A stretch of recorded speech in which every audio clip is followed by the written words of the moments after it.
अस्सलामुअलैकुम, welcome back to my channel. अच्छा जी, आज हम ऑक्सफोर्ड का सिलेबस करने जा रहे हैं। ये ऑक्सफोर्ड की ओ लेवल की बुक है, 6th एडिशन, सही है, जिसका सिक्स्थ एडिशन का सेकंड पार्ट है हमारे पास। ये आप देख सकते हैं, ठीक है। तो मुझे कहा गया था कि इसके कुछ क्वेश्चंस हैं डायरेक्ट प्रोपोर्शन के, चैप्टर सेकंड है डायरेक्ट प्रोपोर्शन का, उसके कुछ क्वेश्चंस हैं जो मुझे कहा गया था तो कि करवा दें। तो मैंने सोचा कि चलो आप लोगों से भी शेयर कर लेते हैं, ठीक है। तो ये देख सकते हैं आप, ये मेरे पास एक्सपोर्ट की बुक है। तो हमने इसका सेकंड पार्ट करना है, सेकंड चैप्टर करना है, ठीक है। तो ये इसका सेकंड चैप्टर है, direct proportion and inverse proportion. ये चैप्टर मुझे करवाना था तो मैंने सोचा कि चलो ये भी कर लेते हैं, ठीक है। तो यहाँ पे हम देखते हैं आज सबसे पहले कि डायरेक्ट प्रोपोर्शन होता क्या है, इसकी डेफिनेशन क्या है, इसको हम सोल्व किस तरीके से करेंगे, इसके बेसिक कॉन्सेप्ट्स क्या हैं, उसके बाद हम क्वेश्चंस की तरफ चलेंगे, ठीक है। मुझे इसके ये क्वेश्चन करवाने हैं, ठीक है। लेकिन उससे पहले हम देखते हैं कि डायरेक्ट प्रोपोर्शन होता क्या है।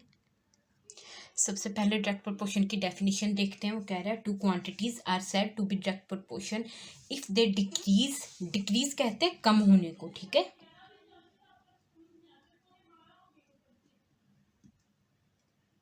कम होना और इंक्रीज क्या, ज़्यादा हो जाना इन द सेम रेशियो, ठीक है।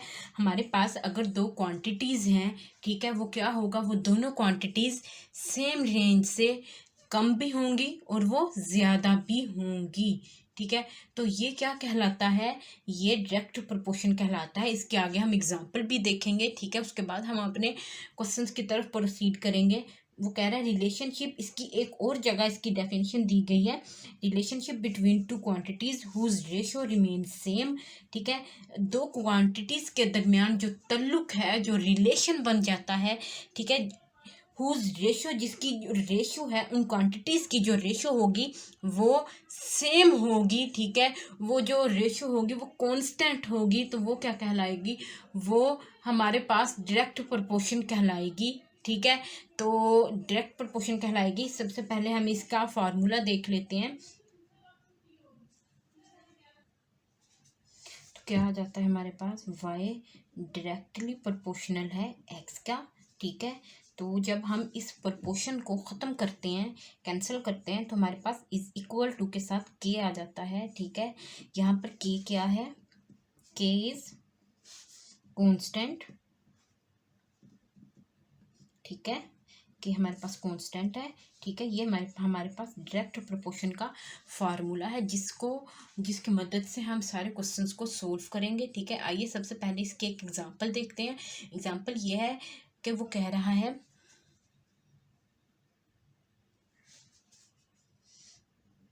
Wages for a job are paid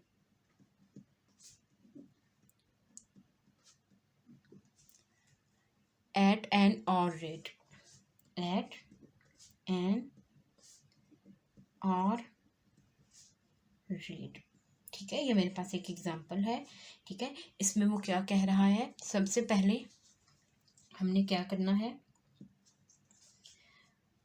worked hours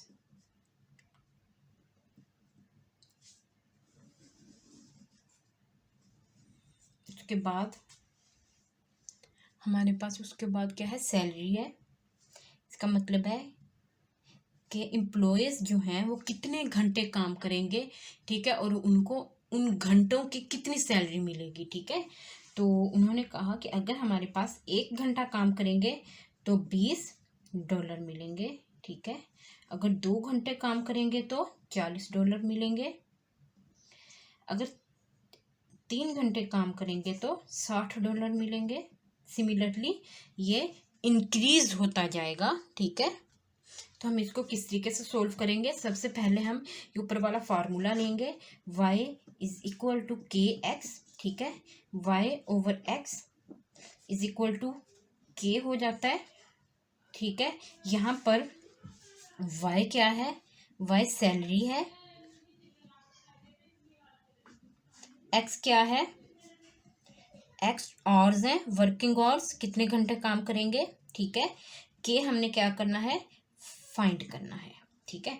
तो मैंने क्या लिया, वो कह रहा है कि कुछ भी हो ये कांस्टेंट ही रहेगा, ठीक है। अगर हम सबसे पहला लेते हैं y1 ओवर x1, ठीक है। y1 क्या है, $20 है, ठीक है, और x1 क्या है, 1 है, तो हमारे पास $20 ही आंसर आ रहा है, ठीक है। उसके बाद के अगर मैं y2 ओवर x2 ले रही हूँ, ठीक है, तो ये क्या है, $40 है, और वो कितने घंटे काम किया, उसने 2 घंटे काम किया, तो भी आंसर $20 ही आ रहा है। तो इससे क्या साबित होता है कि जो के है वो हमेशा कांस्टेंट ही रहेगा। इसका मतलब ये है कि हमारे पास टू रेशोज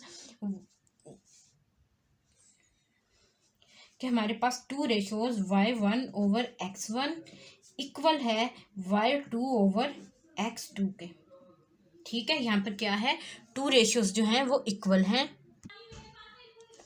तो इससे क्या प्रूव हुआ कि if y is directly proportional to x, if y is directly proportional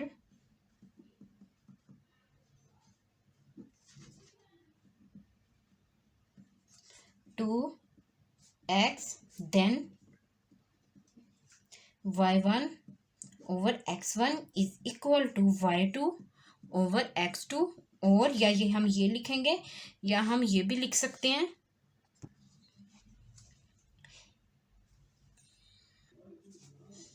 x2 over x1 is equal to y2 over y1, ठीक है। ये थे हमारे पास छोटी सी एग्जाम्पल। अब हम जा रहे हैं अपने नेक्स्ट क्वेश्चन की तरफ, ठीक है। आइए सबसे पहले हम क्वेश्चन देख लेते हैं, देन हम उसको सोल्व करेंगे। तो हमारे पास एक्सरसाइज 2A का क्वेश्चन नंबर 1 है, a pile of 108 identical books has a mass of 30 kilogram, ठीक है। वो कह रहा है हमारे पास एक पाइल है 108 आइडेंटिकल बुक्स का, मतलब कि हमारे पास 108 एक जैसी किताबें हैं जिसका वज़न 30 किलोग्राम है, यानी 108 आइडेंटिकल किताबों का जो वज़न है वो 30 किलोग्राम है। हमने 150 किताबों का वज़न फाइंड करना है पार्ट 1 में, और पार्ट 2 में हमने 20 किलोग्राम वज़न दिया हुआ है। हमने ये प्रूफ फाइंड करना है, ये प्रूफ करना है कि कितनी किताबें होंगी जिनका वज़न 20 किलोग्राम है, ठीक है। तो आइए सबसे पहले क्वेश्चन को सोल्व करते हैं। हमारे पास सबसे पहले क्या थी, बुक्स थी, 108 बुक्स थी जिनका वजन था, मास था 30 किलोग्राम, ओके। देन हमारे पास जो पार्ट ए था उसमें वो कह रहा था कि अगर 150 किताबें हों तो उनका वजन हमने फाइंड करना है, ठीक है। तो ये हमारे पास डायरेक्ट प्रोपोर्शन का क्वेश्चन है। एक चीज़ के, एक क्वांटिटी के डिक्रीज होने से दूसरी क्वांटिटी भी डिक्रीज होगी। इन केस अगर एक क्वांटिटी इंक्रीज हो गई है तो दूसरी क्वांटिटी भी इंक्रीज हो जाएगी, ठीक है। तो हम सबसे पहले लेते हैं, मैं क्या लूँगी,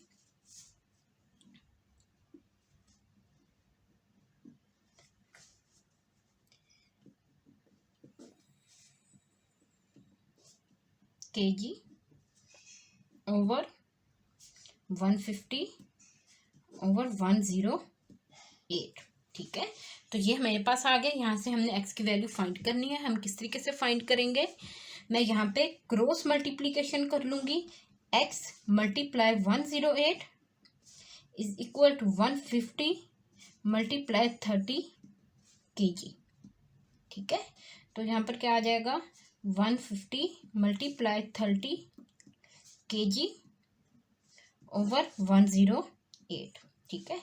तो जब हम 150 को 30 से मल्टीप्लाई करेंगे तो 4500 आंसर आएगा, 108 kg, ठीक है। जब मैं 4500 को 108 पे डिवाइड करूँगी तो मेरे पास आंसर आएगा 41 × 2/3, ठीक है। तो या 41.6 आंसर आ जाएगा। ठीक है, आप इसको डिवाइड करके देख सकते हैं। ठीक है, तो अब हम इसके नेक्स्ट पार्ट की तरफ प्रोसीड करते हैं। सिमिलरली हमारे पास सेकंड पार्ट में वो कह रहा था, अगर बुक्स हमारे पास 108 बुक्स थी, ठीक है, जिनका वजन हमारे पास, मास हमारे पास 30 kg था। यहाँ पे kg भी आएगा, हमने वेट फाइंड किया है। ठीक है, उसके बाद उसने कहा कि अगर हमारे पास 20 kg की वजन हो तो कितनी बुक्स होंगी टोटल। ठीक है, तो ये भी सिमिलर उसी मेथड से होगा।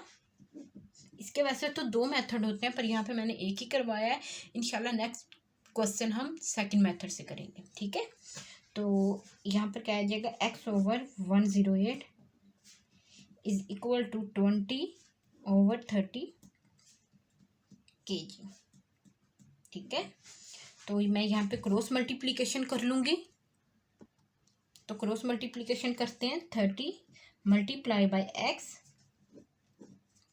इज इक्वल टू, ये kg से kg कैंसिल हो जाएगा, किलोग्राम से किलोग्राम कैंसिल, 20 मल्टीप्लाई 108।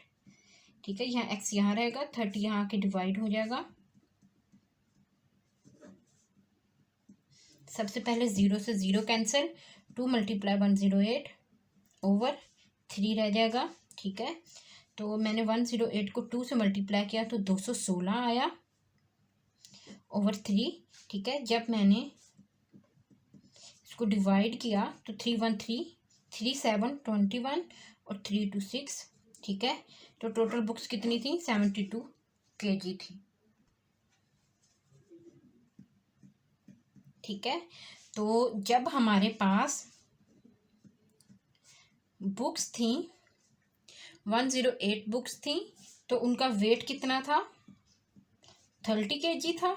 ठीक है, उसके बाद जब हमने 150 बुक्स ली तो उसका वेट कितना बना, 41.6 किलोग्राम उसका वेट बन गया। ठीक है, ये हमने फाइंड करना था।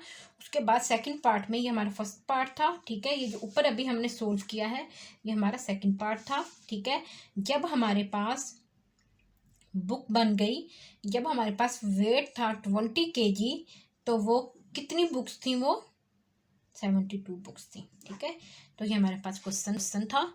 ठीक है,